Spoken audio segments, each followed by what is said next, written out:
Monsieur le Président, mon cher ami. Herr Staatspräsident, meine Damen und Herren Minister, sehr geehrte Frau Bundesministerin für Forschung und Bildung, Herr Amerik, meine Damen und Herren. Es ist mir eine große Ehre, hier heute vor Ihnen sprechen zu können.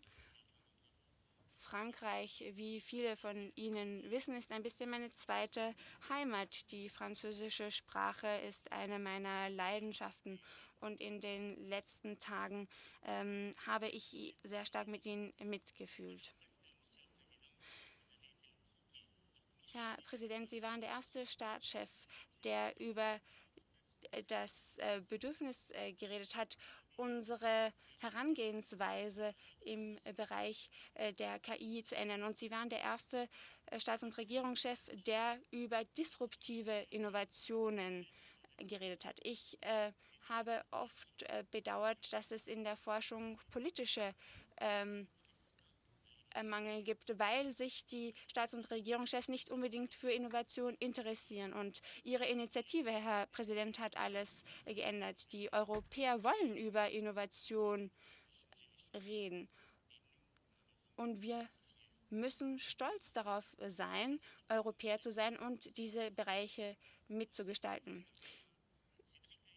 Cédric Villani war ein Jahr lang unser europäischer Berater für Wissenschaft und hat uns immer geholfen, neue wissenschaftliche Erkenntnisse in Betracht zu ziehen, bevor wir europäische Gesetze erlassen. Es ist ein mutiger junger Mann, der verstanden hat, dass Wissenschaftler auch eine politische Rolle spielen müssen in unserer heutigen Welt, indem sie Bürger mit Wissenschaft vereinen, mit ihrer wissenschaftlichen Methode und Genauigkeit. Das ist eine Aufgabe für politische Entscheidungsträger und für Wissenschaftler und Forscher. Cédric, du hattest keine Angst, diese Rolle zu übernehmen, und wir danken dir für diesen Mut. Heute wollte ich mit Ihnen unsere europäische Vision zur künstlichen Intelligenz teilen. Sie haben sicherlich sehr viel über technologische Entscheidungen beraten. Wissenschaft ist die Basis, aber heute sind wir mit einer wichtigeren Entscheidung konfrontiert, und zwar einer politischen Entscheidung, weil außerhalb dieses Raumes sehr viele europäische Bürger vor künstlicher Intelligenz Angst haben. Ich war kurz auf dem Internet und habe eine Recherche zur künstlichen Intelligenz gemacht, und von 10 Resultaten waren 9 negativ. Es gibt eine wirkliche Panik rund um KI. J'étais à Lisbonne et du coup je reçois la nouvelle qu'il y avait 2 ordinateurs aux États-Unis qui avaient commencé à parler entre eux sur un programme d'intelligence artificielle. Ils avaient développé un langage différent, un langage que simplement eux-mêmes comprenaient. Les gens ont paniqué et apparemment ils avaient débranché les ordinateurs. C'est faux, c'était du fake news, comme on dit aujourd'hui. Donc le sujet de l'intelligence artificielle n'est pas que technologique, il est aujourd'hui idéologique. Et c'est pour cela que nous devons faire les bons choix politiques pour le futur de nos enfants. Pour moi, nous avons 2 choix essentiels. Le premier, c'est quelle direction prendre pour l'intelligence artificielle en Europe.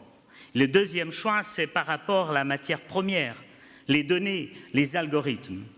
Tout d'abord, soyons clairs sur la direction. Nous voulons une intelligence artificielle qui soit complémentaire à l'être humain. Nous ne voulons pas en Europe une intelligence artificielle qui remplace l'être humain.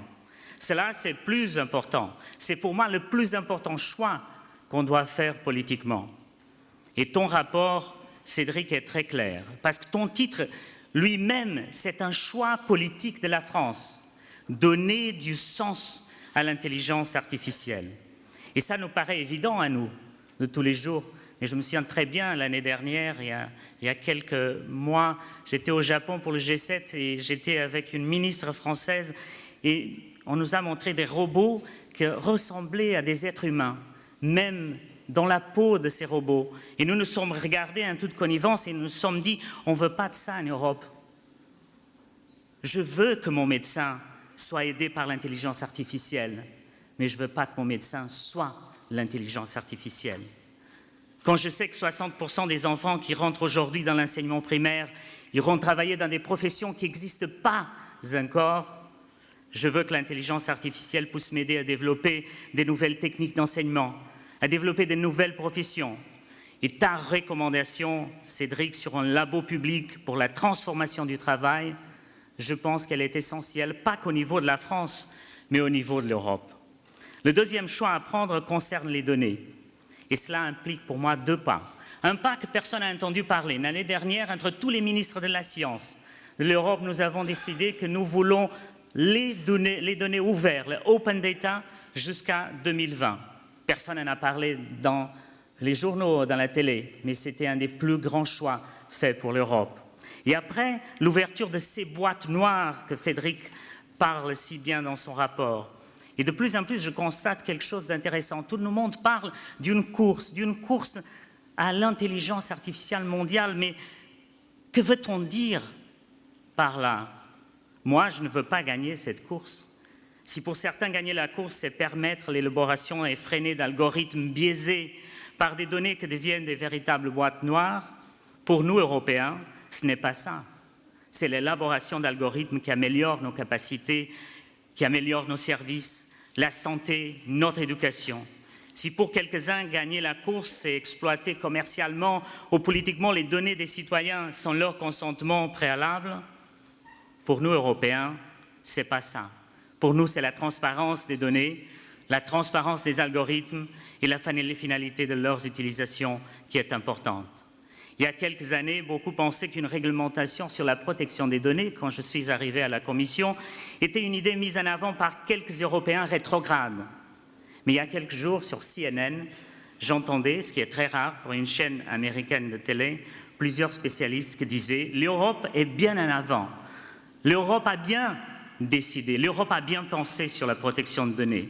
Les machines n'ont pas une volonté propre. Les machines sont le produit des données, des algorithmes que nous, les humains, construisons. » Mesdames et messieurs, pour ceux qui, comme moi, sont passionnés de science-fiction, dans les années 50, il y avait ce bouquin qu'on appelait Fahrenheit 451, pour ceux qui l'ont lu, Ray Bradbury. Et Ray Bradbury, à un moment, il a reçu une lettre d'un ami qui était aussi un écrivain, qui s'appelait Brian Sibley. Et Brian Sibley, il dit « Tu sais, j'ai vraiment peur des robots. » Et touché par cette lettre, Bradbury lui répond dans une très belle lettre, et je voulais finir avec ces mots. Il disait à son ami, et je cite, « Alors, c'est des robots que tu as peur. Pourquoi avoir peur? Pourquoi ne pas créer avec eux? Moi, je n'ai pas peur des robots. J'ai peur des gens. Les machines, les robots seront toujours et seulement les résultats de la volonté humaine. » Fin de citation. Et je dirais que nous, Européens, notre volonté est claire.